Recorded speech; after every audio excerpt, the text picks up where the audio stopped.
Every time I learn more, I read more about glioblastoma, the less I feel like I know about glioblastoma.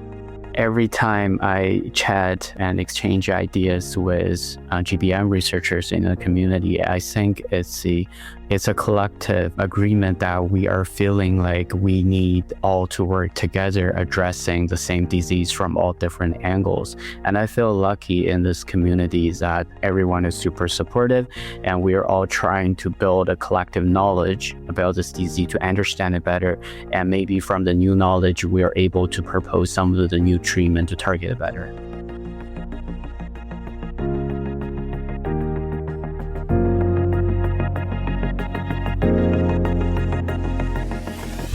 This is Bold Minds, Future Leaders in Canadian Brain Research. I'm your host, Fiona Sanderson. I work at Brain Canada, where our mission is to bring together funders and researchers to enable health innovations for Canadians.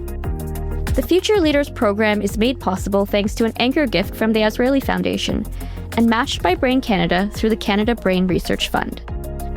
Come along with me as we journey into the bold minds and labs of researchers who are redefining our understanding of the brain.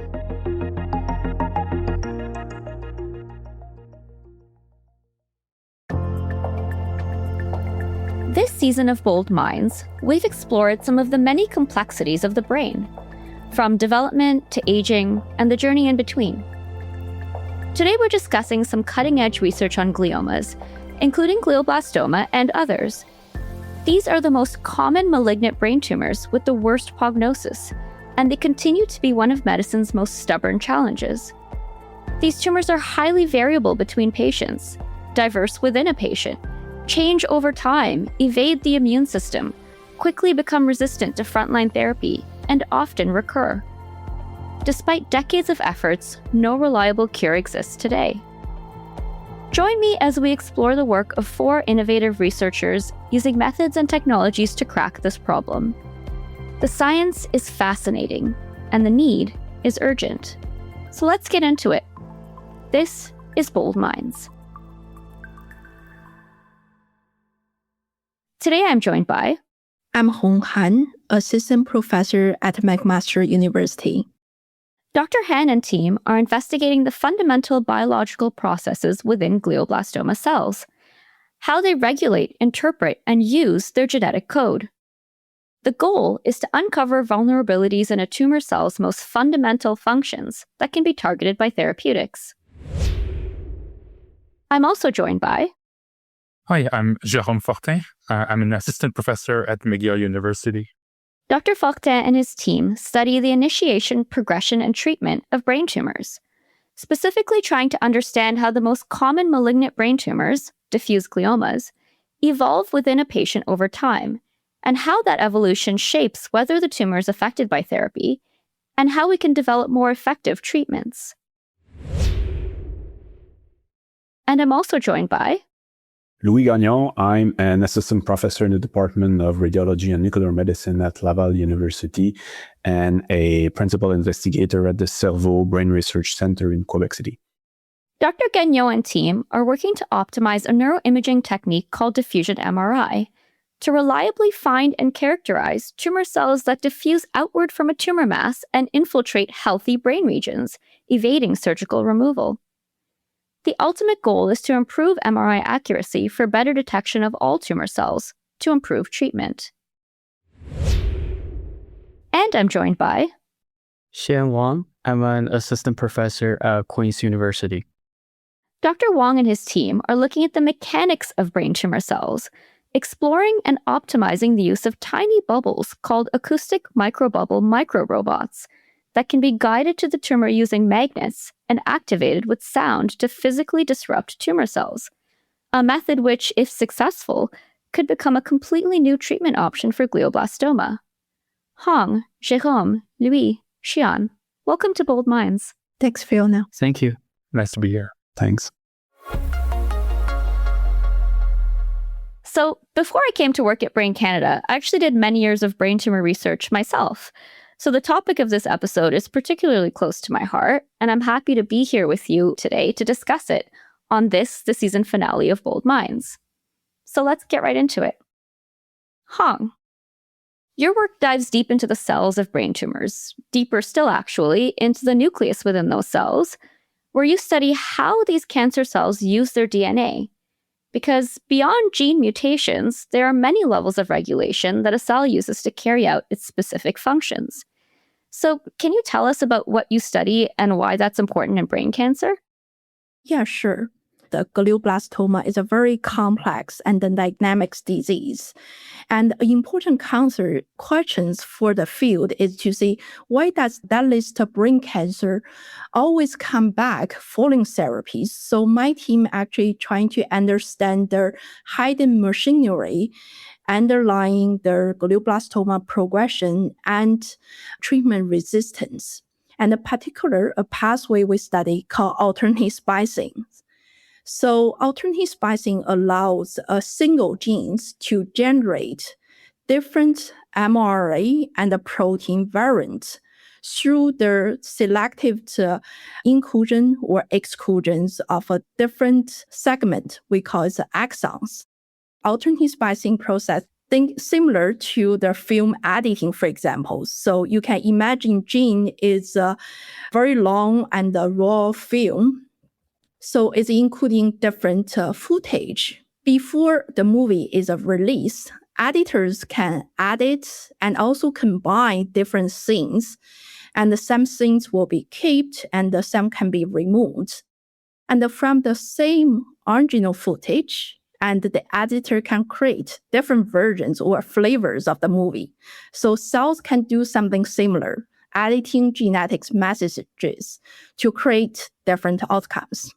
The importance for alternate splicing is actually over 95% of human genes undergo alternate splicing. It impacts almost every aspect of a cancer's proliferation, apoptosis, immune response. So instead of avoiding the complexity, we can harness its potentials to develop novel biomarker and therapeutic targets. So in the context of a glioblastoma, it's important to understand alternate splicing differs across different glioblastoma tumor states, and also how alternate splicing change as the disease progress, such as at the primary and the recurrent stage, and also how it shapes the interactions between tumors and its surrounding environment. So we see GBM as an ecosystem, including different tumor cells, immune cells, brain, and other stroma cells. So alternate splicing really represents an essential layer of gene regulation that can help understand how the entire GBM ecosystem evolves over time and space, and ultimately how we can better target it. So if you find the sort of fundamental process that the tumor cell really depends on, the certain aspect of gene regulation, you can potentially focus efforts on targeting those things that it depends on. So like exposing its Achilles heel. That's a really great approach. Jérôme, let's zoom out a bit to look at what you study. Your work investigates this process of tumor evolution, so how a tumor actually changes within a patient over time, and what effect those changes have on trying to effectively and completely treat the cancer. So tell us about what you work on. Yeah, so a big challenge in diffuse glioma has been trying to find ways to really effectively target and eradicate the tumor cells. And the reason for that challenge is because the tumors are very variable, right? So they vary between patients, but there's also a lot of variability within the tumor, and that changes as the tumor grows. And so in this way, the tumor is able to evade a lot of the treatments, the therapies that tried to eliminate the bulk of what's left, let's say, after surgery. So you will always have some surviving cells left behind that then become resistant to this therapy. So, what you tried first doesn't work anymore. And it's basically an endless battle, and probably ultimately contributes to the very poor prognosis for many of these cancers. We try really to understand what's driving this evolution of the disease, how they get to evade therapy, and try maybe to find ways to tackle that heterogeneity. And ultimately, the goal is to get at the root of the disease, but it's very difficult to do that. I think that as a field, we're just starting to skim the surface a little bit of what's going on there. So there's a lot more to uncover. So if a tumor evolves over time and ends up with maybe groups of cells that have an identity that are different from each other, what does this mean for treatment? So would we end up treating the tumor with multiple things at the same time? And we're trying to sort of figure out what those things are. How do you get at that? I mean, there's a few ways that you could try at that. So one way is to try to find what might be the root and go after that. That's probably very challenging. You could also try to devise a series of treatments that could be used sequentially. The goal there would be to transform maybe this aggressive disease in something a little bit less aggressive that you might be able to manage over at least a longer period of time to kind of like improve the prognosis. It's always nice to think of a cure, but I think we have to maybe think a little bit more incremental than that. And maybe a third way is to try to target things that are around the tumor, right? Not the tumor cells themselves, but things that are around the tumor, and that could affect the tumor in multiple ways. So multiple types of cells, for example, in the tumor could be targeted at the same time with this type of approach. Okay, so like sort of trying to cut off the tumor support system, I guess. Essentially, or use the support system as kind of like a way to attack the tumor. That's kind of like the idea behind a lot of the immunotherapies that I think a lot of people have heard about in many cancers. What we have currently that work beautifully in some cancers don't work at all in diffuse glioma. So there's still a lot to learn there as well. Yeah, absolutely. Louis, you're a researcher and a clinician, and your clinical specialty is radiology. You're a radiologist. And your research interest closely tied to that is trying to optimize a widely used neuroimaging tool, MRI, to be able to detect and identify tumor cells that infiltrate healthy brain tissue. So let's take a step back, and can you explain to us why it's important to find these cells and how you're using MRI to do that? Yeah, so my research centers on glioblastoma, which is a very aggressive disease. And in glioblastoma, the core of the tumor is enhancing on MRI. And it becomes really easy to delineate this tumor. And when the neurosurgeon will remove the tumor, they will remove this portion of the tumor. There is also other tumor cells, which we call infiltrative tumor cell, which are a little bit lower grade. They don't produce this blood-brain barrier disruption, so there's no enhancing, but they infiltrate the periphery of the tumor. And right now, this portion of the tumor is not resected surgically, basically because we cannot delineate this portion on the MRI. One of the property of the brain is that, as opposed to other body organ, is that you cannot remove as much as you want, because the more you remove, the larger the postoperative symptoms will be. If you remove brain region in a motor area, you're going to cause paralysis and stuff like that. So to remove some brain tissue, the neurosurgeon wants to be sure that it is actually cancer and there's no other way to cure this specific tumor portion. The rationale is that because these non-enhancing tumor portion are a little bit lower grade, they might respond to radiotherapy and chemotherapy. But the thing is that glioblastoma is a very terrible disease. And although at some point the tumor cells are lower grade, they have the genetic potential to become high grade in a very short amount of time. So if we leave this tumor portion there, they're going to recur and become high grade in a very short amount of time. And there is some evidence that if you start removing these tumor portion and, blindly in the periphery of the tumor, it's called supramarginal resection, we improve survival in those patients. But there's only very few neurosurgeons who are, willing to remove blindly these tumor region. So we hope that if we can better identify this region with MRI and delineate specifically, okay, let's not focus on the entire periphery, but, in front of this tumor, there is a tiny portion here, 1 centimeter, that we strongly believe contains infiltrative tumor cell. You might want to remove also this portion of the tumor. We believe that it's going to become more appealing to neurosurgeon, and it's going to improve the supramarginal resection on a routine clinical basis. And in order to do that, we can use MRI, because the beauty with MRI is that you don't have the resolution to image at the cellular level. You image chunk of tissue, which are maybe 1 millimeter by 1 millimeter. But one of the things is that with tumor cell, their nucleus is very big compared to standard or healthy brain cells. So if you can target a sequence which measure the nucleus size or the nucleus density in a specific voxel, we hope that we're going to be able to identify these regions of infiltrative disease and then guide the neurosurgeon to actually resect it. So when you have glioblastoma, you see sort of these cells just pepper around the tumor and further into normal brain regions. So there's going to be pieces that the surgeon can remove then the supramarginal resection. What about the pieces that are still left behind? Is that something that we can then monitor using this type of MRI in order to catch if they start to expand over time?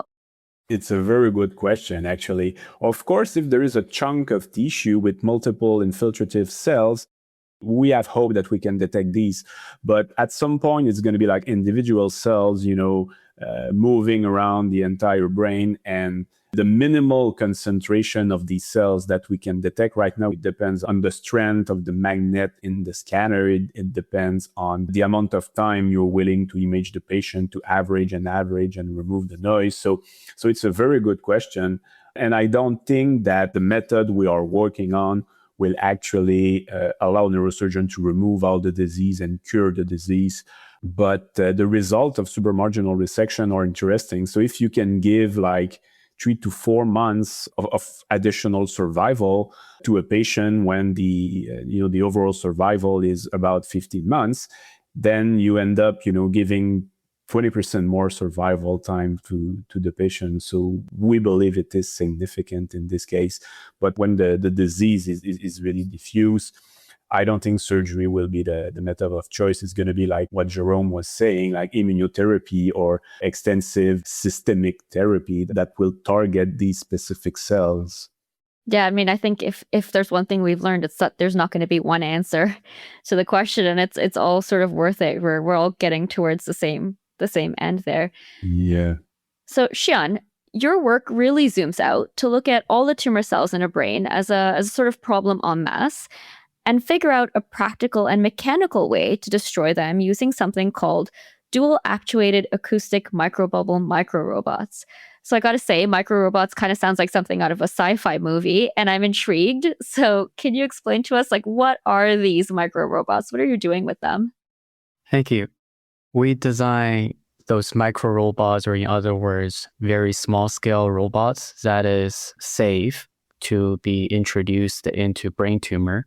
And we use those small robots to understand the mechanical microenvironment of brain tumor, and also to leverage the knowledge we learned from the mechanobiology to see whether we can use mechanical stimulation as a new way for applying treatment to glioblastoma. The design of those micro robots usually rely on magnetic fields similar to MRI and acoustic fields similar to ultrasound to see whether we can use some of those external fields to control something that's within the brain. So that's the overall goal of the technology design. So what is the microrobot? Is this something like microscopic that you would inject into a bloodstream? Like, how does it get in there? How does it get to the tumor? Yeah.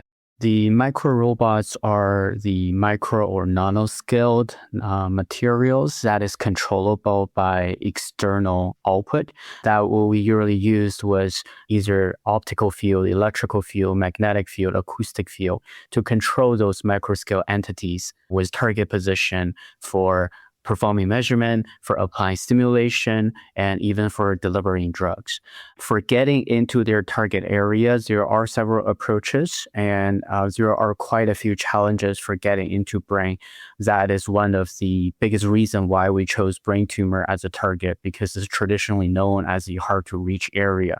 Some area may not be reachable by scalpel, as mentioned by Louis earlier, but if they are microscopic structure, that might have the potential to be reached by the tool that is in the similar scale. So we're designing those micro scale materials controllable by external field, and then use that field to guide them through to the target region. So far, our research is limited to direct injection into the tumor region and then see how we can control it to target tumor better. But there are ongoing research we're working on right now to see how we can control them better within the blood flow and how we can control them to pass through blood-brain barrier. And there has already been promising results. I say there are several examples from Sunnybrook hospitals where they control the acoustic stimulation and use the acoustic microbubble to open the BBB temporarily to help drug perfuse into the brain better. Okay, so you can kind of use the ultrasound to shake up the blood-brain barrier, let these microrobots in, and then you're actually using magnets outside of someone's head to guide these microrobots to the tumor. Still sounds like sci-fi to me, but that's very cool. Yes, thank you. This concept has actually been deployed several areas, but not in brain. There has been magnetic-driven navigation for small catheters. And you may know the capsule robot that deployed as endoscope, as an alternative to endoscope that get into the stomach. But those are larger scale in centimeter. But we're hoping to design something even smaller and get it into more challenging area in glioblastoma. That's incredible, a real feat of engineering. And is this something that could be used to get at those infiltrative tumor cells that sort of sneak through the healthy brain tissue? That's one of the goals for having the small robot. We're trying to see the efficacy for targeting these small areas within the brain. And this is one side of the application of this small robot to target it better. But at the same time, also want to highlight they could be deployed as a tool for understanding why those small margins are different than the bulk of the tumor and what are the mechanical microenvironments they're situated in. So they're not merely a tool to target something and deliver a drug, but also as the tool for understanding the overall microenvironment that the tumor is situated in. So Hong just mentioned this glioblastoma, we see it as an ecosystem. And these tools that get into the tumor is putting the piece of the mechanical aspect of that ecosystem into the picture, understanding where's the tumor growing in the skull. There are increasing of the stress or the compression overall on the tumor. And there are changed shear stress on the tumor. And how is that affecting tumor? And how is that making the tumor more resistant to treatment? That's also another goal this robot can help us understand. Wow, that's really interesting. So you're all working on glioblastoma, and you're all tackling sort of different angles, just different approaches to defeating this disease. And that's because, as we've already talked about, it's so complex, so variable, ever-changing. I kind of think of it as playing a game of chess against an expert opponent. So it's not as simple as a single planned attack. The cancer fights back. It changes itself. It masks itself from the immune system. It hides amongst healthy cells. So what do you think about that? How do we move forward and make real advances in therapies against such a seemingly formidable opponent? I think maybe we have to think outside the box a little bit. I mean, I was just hearing Xian, you think outside the box with those micro robots. I think it's new to me, but it sounds very, very interesting and very promising. Yeah, probably we need some kind of paradigm shift to treat those tumors. I mean, I was giving the example of immunotherapies. You know, we've learned a lot about how they work in other cancers, and then of course, they've been tried in glioblastoma. They don't work at all. We have to look at this disease with new lens, right? With a perspective that's unique to that disease. And there's a lot more to learn there. And maybe we can use some of what we learn about other diseases or other aspects of biology, but also think that there's probably going to be a lot of things that will be different or specific about glioblastoma. So we know the genetic type in glioblastoma is very heterogeneous, very diverse types, and Hong may have more comments on that. So if we target on one pathway, other pathways may just fuel the growth of the glioblastoma again, and then making it extremely difficult to treat. And the mechanical aspects is, as a representative of the biophysical approach, is to targeting on the cellular structures to disrupt the cell membrane, disrupt the nuclear envelope to see whether that can just destroy the cellular structures of the cancer cells and not letting it develop the genetic therapy resistant to the drugs. So hopefully that is one approach that is possible for us to keep exploring. And in the meantime, the way that we work towards this direction is also relying on a lot of extensive collaboration with the cancer biologists, with clinicians, and with imaging experts to work together as a collective effort towards a treatment. And it's also a very dynamic process. At the beginning of the tumor, it can be one dominant feature that the tumor is driven by, but as you start treatment, the tumor can modify its genetic, its metabolism. It can be totally different at the end, like a couple of months later. So understanding all these dynamics in time, is essential in order to attack from several sides at the same time. I think I really agree my colleagues here. It's to see, I think glioblastoma is a very complex and cross different stage of the disease, and it can be very different tumor even from the same patient. And in order to understand a complex disease like glioblastoma, we need a team together, need a collaboration to bring different expertise in order to really understand and ultimately conquer GBM. I think it will be important to forming a dynamic and evolving research ecosystem. So we have different expertise. Today, actually here, Louis is the clinician scientist, and we also, like three of us, we are basic scientists. I think it's important to bring this perspective together. And I think through the different projects we've been working with, and especially the bring candidate like to support out-of-the-box approach and the high risk and high return research is very important for us as well. It gives us to build the collaborations and interacting with expertise from different fields and to really bring the information. So brain cancer, and particularly the gliomas you all study, are extremely aggressive, and once diagnosed tend to leave patients with a devastatingly short timeline. A lot of the advances and work being done are now enabled by generous donation from patients of tissues, cells, blood samples, data. So can you speak to how this affects your research, the importance of patient-driven, patient-donated information? I think the role like a patient partner or advocate has been very important in many cancer fields, including glioblastoma. At McMaster, actually, we have a unique rapid autopsy program led by Dr. Sheila Singh. And through that programs, and our patient actually very generously donate their whole brain at the end stage of the disease.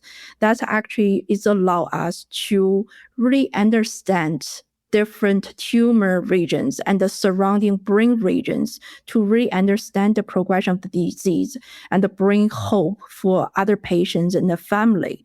So I think it's with these samples, it enable us to study the ecosystems of the GBM.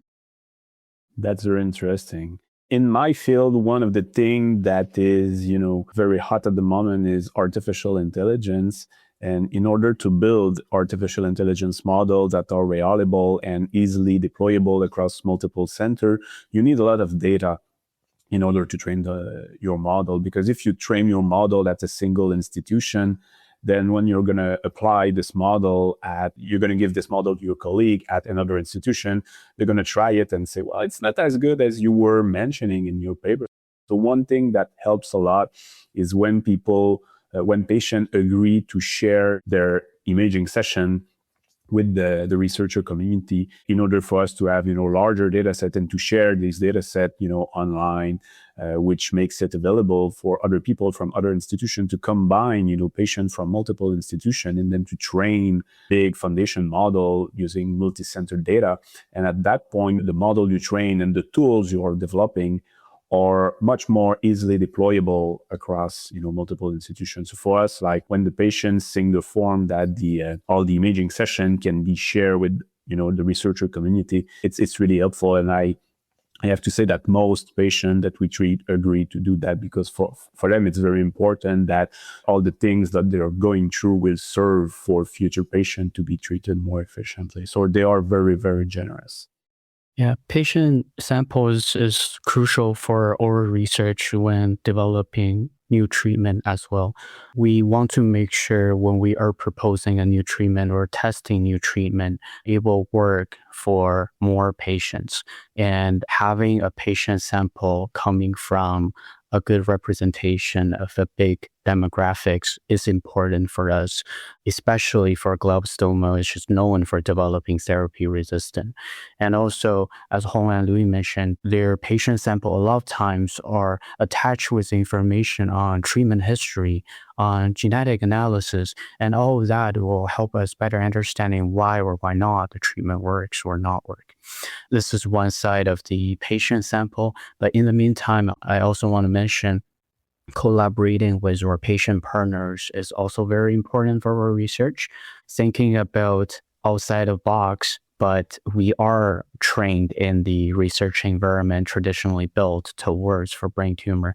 But for patient partners coming from their unique expertise, when they give us suggestions and talking to us about commenting on about our research directions or research areas, the comments they give us can sometimes be really out of box and be unique for us to explore. Of course, I mean, they're the experts in their own conditions, right? So such an important voice. Ultimately, the patients are really at the center of what we do because we're studying a disease, right? And patients are faced with this very life-changing situation, and many of them are fearless also in what they're willing to try and explore and helping themselves, but also helping the next patients. And that takes a lot of courage to, for example, want to maybe try a new treatment or a new therapy, and that's quite admirable.